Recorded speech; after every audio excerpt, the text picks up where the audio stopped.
Hello everyone. So first of all, I welcome you all to this Geek Speak and thank you so much for giving us some of your precious time. So the Geek Speak on which we will be speaking up today is the topic is the Grofast. It is basically a grocery delivery application which we have built. After doing some of the research using the Zomato and the Swiggy kind of applications, we come to a conclusion that we should build a similar kind of thing, and it is a pretty much similar clone of the Swiggy and Zomato. So, I am Navjot Singh Dhawan and I am a software engineer 3 at GeekyAnts. Hello, my name is Paul Varghese. I am a software engineer 1 at GeekyAnts. So now Alan will introduce you towards the how our application looks like and what other features and benefits it provides. So, what is Grofast? Grofast is basically an application like Zomato or Swiggy, which helps users to purchase grocery items. It also helps vendors to check on the orders generated. It it shows various products according to various categories. Grofast has online wishlist management enabled so that users can add various products to the wishlist. It also has an online cart management system implemented so that users can add various products to the cart. So basically, the GrowFast application is divided into two applications. One is the customer application and another is the vendor application. The features of customer application include we have guest and user authentication, we have product and category listing, we have wishlist management, we have payment integration, we have order management, we have cart management, we have support for sending push notifications, we have support for refresh token integration, we have address management and live order tracking. Vendor application is now currently have limited features. The features of vendor applications include we have vendor authorization, we have order and inventory listing, we have inventory management, order management, we have support for push notifications and file upload. So now I would like to invite Navjot to explain about various technologies that we have used in this project. Over to you, Navjot. Thank you, Alan. So coming on to the technologies and the tech stack which on which our application has developed on, and the UI has been developed on Flutter, which is used on the front end.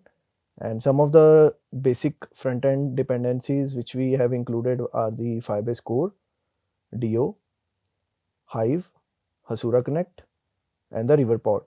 So basically, Hasura Connect is used to connect our with the Hasura, which is used to connect the GraphQL queries, and the Riverport for the state management.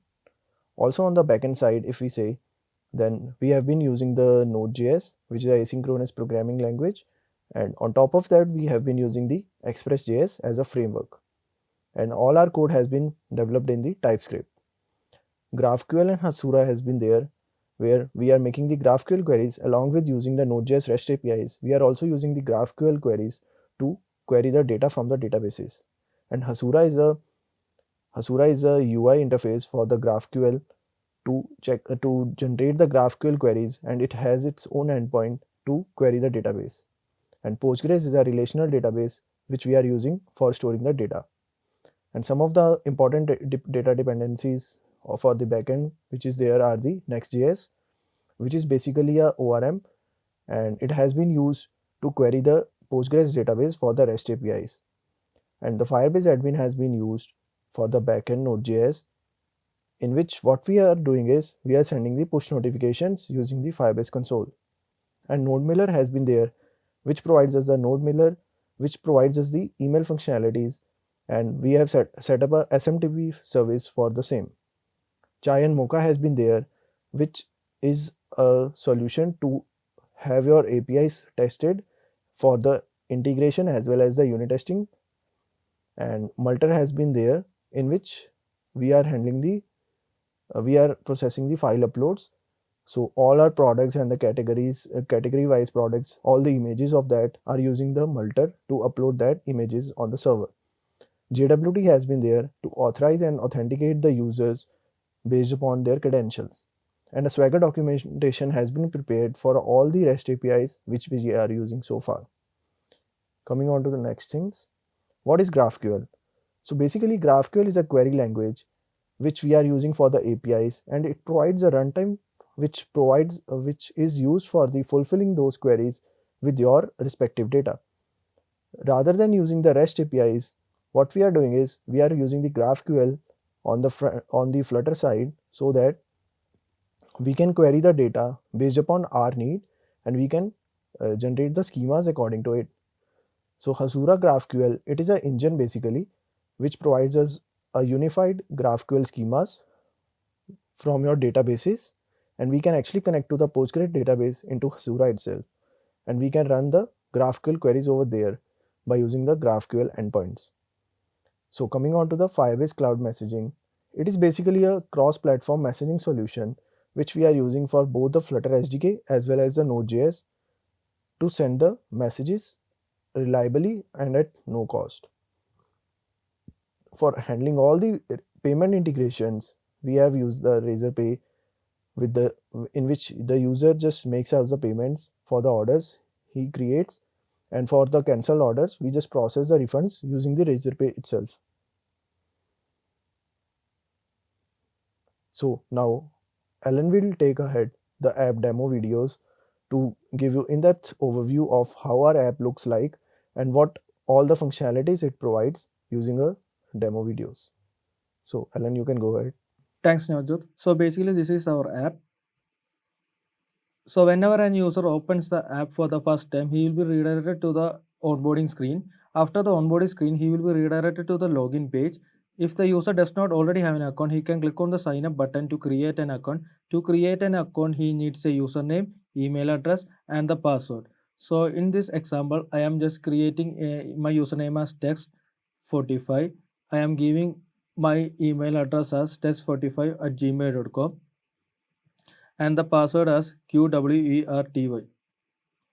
And after filling the details, I can click on the sign up button to create an account. After an account has been successfully created, I can click on the browse home button to see the home screen. In the home screen, categories of products will be shown. You can click on wishlist button to see wishlist. Click on the back button to see the cart items. You can click on each category to see various products on that category.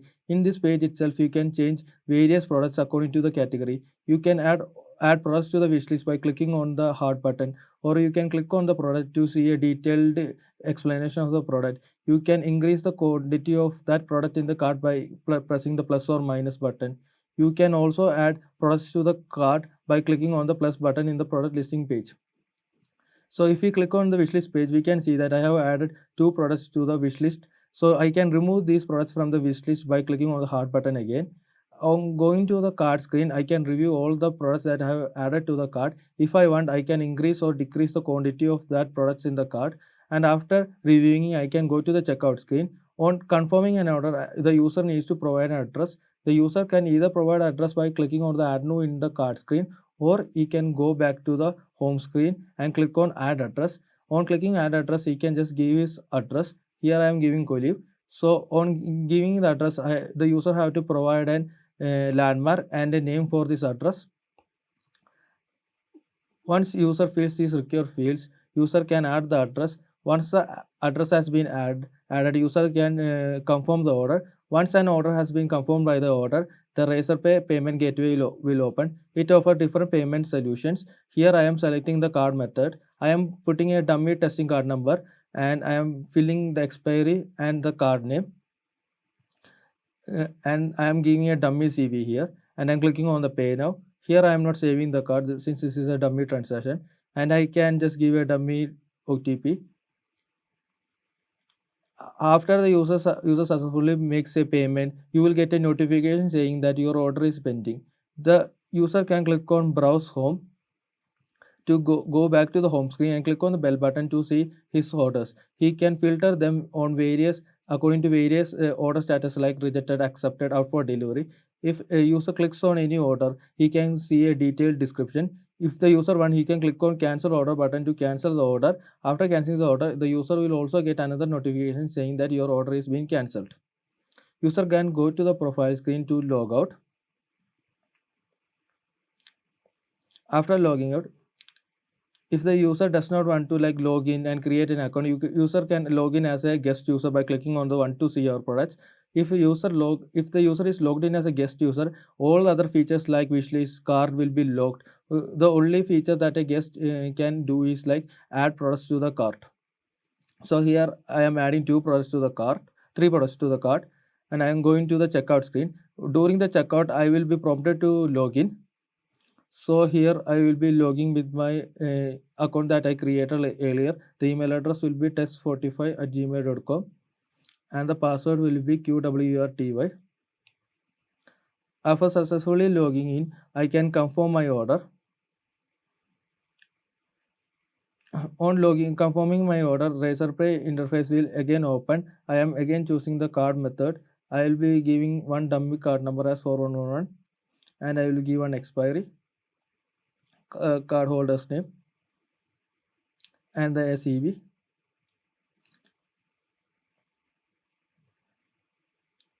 And once I receive an OTP, I will enter that OTP and click on the submit button. Once the payment has been successfully made, I will again get an OTP saying that your order is in pending state. I can check out this order by clicking on the bell button in the home screen. I can see that I have one pending order and I can see the details. Also, like if an user try to sign up with an account that is already there, the app will throw an error. So in here I am trying to sign in with an already existing account, that is test@gmail.com.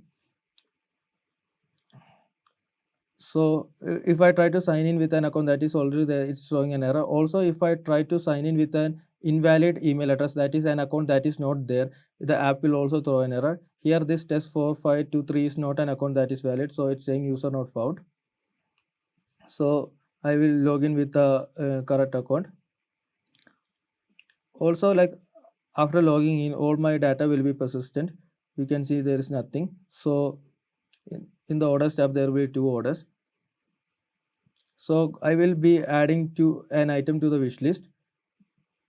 So it's now in the wish list, there is one item. I will log out and try to log in with the same account.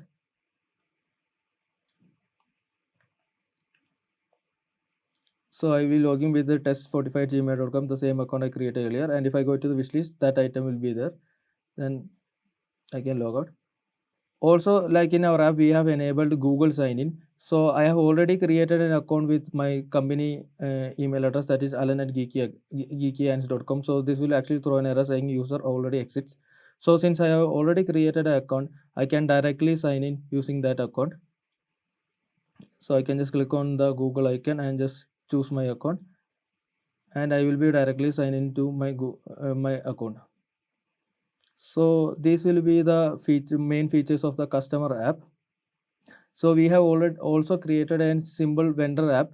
So basically the authentication of vendor is like similar to the customer app. So I have already created an account. I will be logging with that account. The email address will be alan@gmail.com and the password will be QWRTY.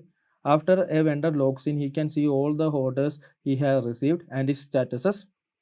And the vendor can change the state of the status, like from accepted or rejected or cancelled.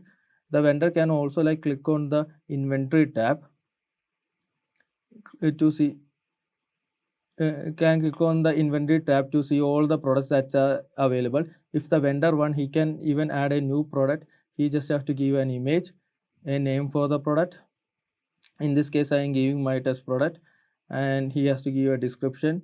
I am just giving very good product, and he has to give a price, and then unit. For now pieces and kgs are available, then the quantity and the inventory available, and I can add the product. Once a product has been added, the vendor, if he wants, he can click on the product and edit it changes its details. So I am just changing the product name to my test, and I am changing the unit to kg and quantity. So you can see the product has been updated, and if I click on it, the new details will be shown. Also, if the vendor wants, he can increment the quantity of inventory from here itself. And if to log out, he can click on the logout button in the app bar. So basically, this was an overview of both our apps. In this slide, I will be like showing.